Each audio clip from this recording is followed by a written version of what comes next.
How's it going, everyone? My name is Derek Afasi. I'm the owner of Afasi Financial Group. In today's topic, I want to discuss with you Thrift Savings Plan and what exactly is a TSP retirement and how to essentially leverage your thrift savings plan for retirement and do it properly. Now, thrift savings plans are something very similar to kind of like a 457 plan, a 401k plan, a 403b plan. Essentially, what this is just a type of retirement account that's set up if you are a federal employee. So, such as a postal worker, you might have, IRS, individuals that work for the IRS, etc. Anybody that's deemed a federal employee would have access to a thrift savings plan. On top of, depending upon when they first started with their service, they might have something known as a FERS annuity and also a CSRS annuity. So what happens is typically these individuals, and one of the really good things about working for the government is you have good benefits, such as the FERS annuity, the CSRS annuity, for your retirement, meaning that as you're working, you might give it 20, 25, 30 years of service. There's going to be a specific calculation determined on, whether you're going to be receiving some sort of pension income. As you're working, so this individual that is working year by year, he also has that option to take dollars and place it into essentially a bucket of money, this type of retirement bucket of money known as a thrift savings plan account. Now, the way that this thrift savings plan account grows is the amount of money that the individual places in there, and then whether or not the mutual funds that they choose, dependent upon what type of fund option that they choose. They only have a couple options with the thrift savings plan, whether or not this is going to gain that year or it's going to lose that year. So an individual could be placing money in there, could be doing it for 20 years and experience a downward market loss like in 2008 and see their portfolio go from $500,000 bucket, and then the next year look at their bucket of money and maybe see it as low as $300,000, and they just took a $200,000 hit that year because of the downward market loss. A couple other factors to always be mindful of while you're setting up their savings plan and while you're preparing for retirement in general is, kind of what are some of the negatives? What are the negatives with this type of account? And can you basically leverage a thrift savings plan to your benefit and make sure that it accomplishes your goals successfully? And you could do that through different things known as rollovers, which would occur later on. So let me kind of go over the cons to the thrift savings plan and why people typically like to take this money and roll it over into a type of IRA contract that provides specific contractual guarantees that will correlate exactly to their retirement goals, their retirement income goals, etc. So a thrift savings plan, typically you could fall victim to something known as reverse dollar cost averaging. This is something that hinders a lot of individuals, especially when they're at the latter stage of their retirement. So they understand that they've accumulated this bucket of money, maybe they have a couple of years left, and then they understand that they want to start pulling money out for retirement. Well, in that situation, individuals that leave their money with the thrift savings plan, they're susceptible to certain fees. Okay, certain mutual fund related fees with that thrift savings plan account. On top of it, if they're going to a financial advisor, typically a wealth accumulation specialist, this individual that's going to be giving them recommendations typically charges something known as a wrap fee or an advisor fee. So right out the gate, if you have mutual fund related fees of 1% and an advisor is charging you a fee of 1% to monitor your account, you don't have any guarantees that your account's going to go up. The only guarantee that you have is that you're going to have to pay fees on that large bucket of money. So, if you have something that's $500,000 that's sitting there, I mean, you have a 1% fee and a 1% fee right out the gate.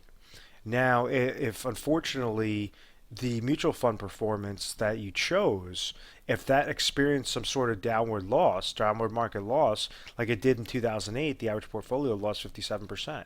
Let's say that this individual even experiences a 10% loss.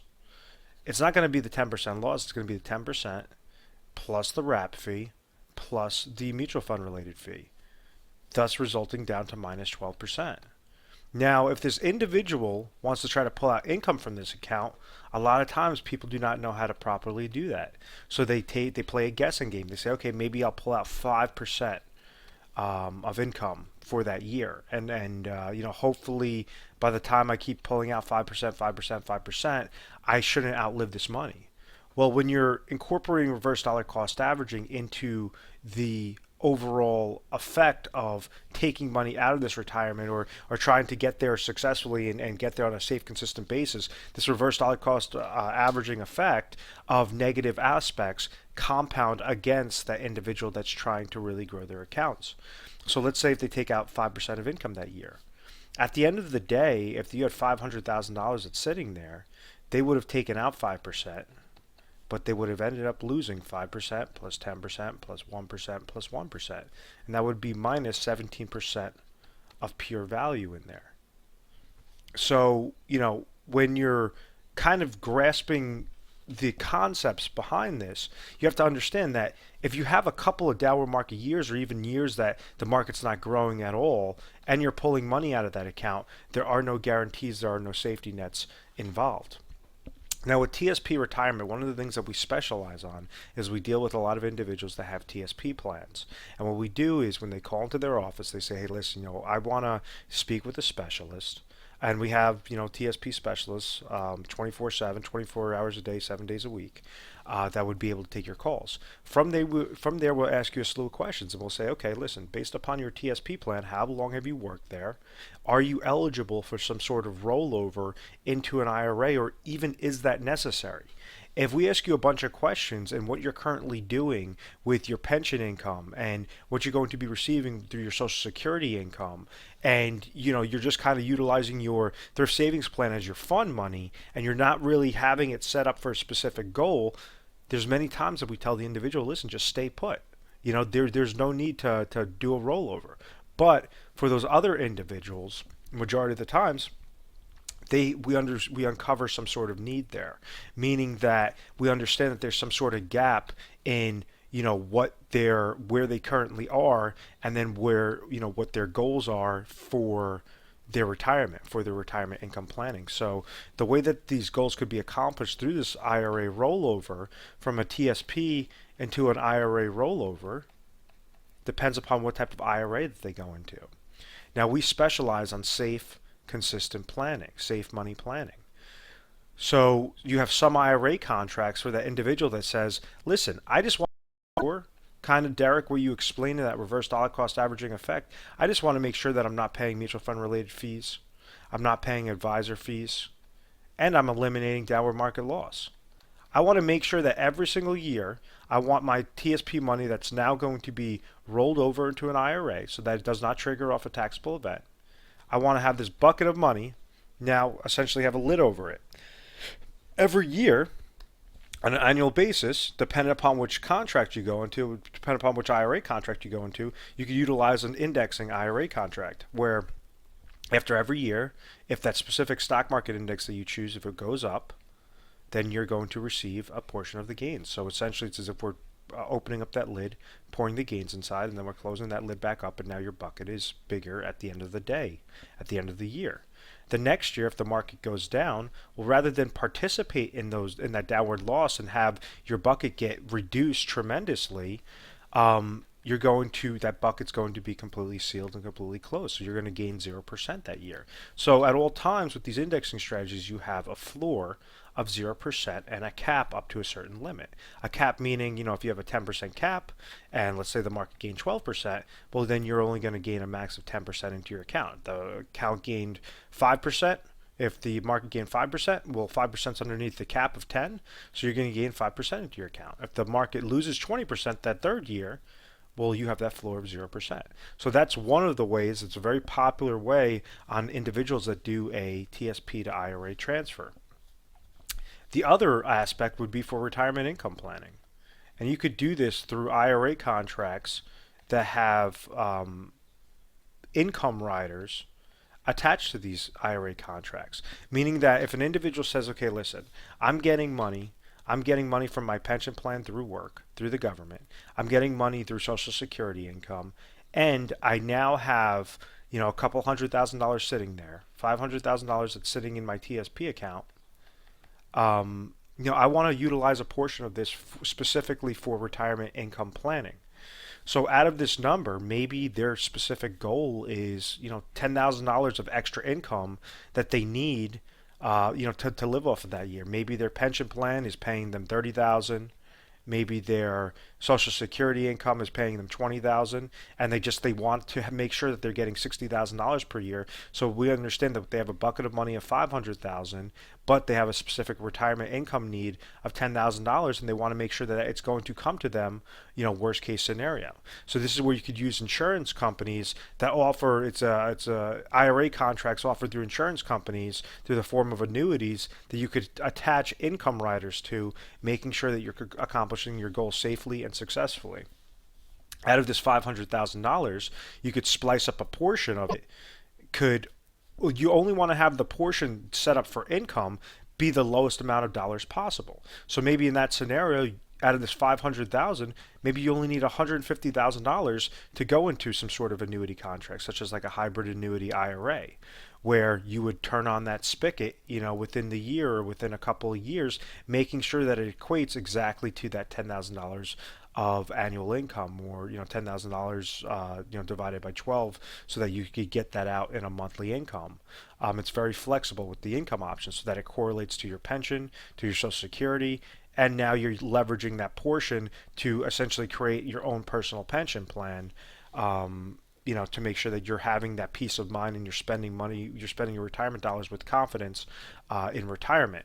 Now, as that happens, now you have an additional 350,000 that you could have as fund money. So rather than going, and this is a large misconception that a lot of people don't understand that you could do, is you could actually take portions, dependent upon the carrier that you place it with, dependent upon the IRA contract. You could go and take the full lump sum of this $500,000 in that example, and you could splice it up into company A, and you could splice it up into company B. Maybe company A is going to give you that specific income need where you're going to take $150,000 there, but then company B, you just want to have the safe, consistent planning, and you don't care about income. So then you're going to have $350,000 there. There's ways, as long as the companies accept those transfers, they allow you to do a full rollover, so that you don't have to take the full $500,000 and throw it into one contract. You could actually splice it up to a portion of different contracts. So that's one of the things that we do when we get a large volume into our office with Thrift Savings Plan members, saying, listen, I'm over the age of 59 and a half, or I just severed employment. I want to go and I want to leverage a portion of my Thrift Savings Plan monies. This is kind of my situation. These are kind of my goals. This is what I was thinking. What exactly would be your guys' recommendations?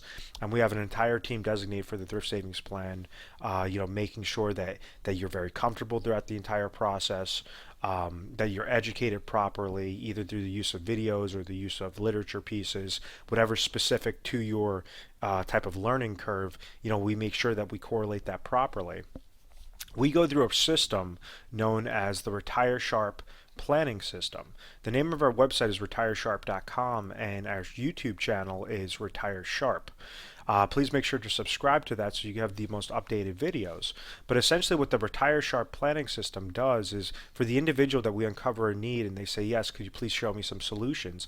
On average, we go over 1,200 different contracts and scenarios in your particular area, making sure that we are producing you the most optimal recommendations. And we'll splice out certain recommendations of, maybe recommendation A gives you these pros and cons, recommendation B gives you these pros and cons, recommendation C gives you these pros and cons. But rather than just going into something blindly, just choosing a random company, a random advisor, you want to make sure that you're dealing with a specialist. We are A+ rated on the Better Business Bureau. We've always had very good reviews. We've never had any complaints, and it's because of our methodical process. Once again, my name is Derek Afasi. I'm the owner of Afasi Financial Group. I want to thank you so much for watching this video. Please make sure to subscribe to our YouTube channel so you get the most updated videos, and feel free to call 1-800-566-1002 at any time. Thanks, guys.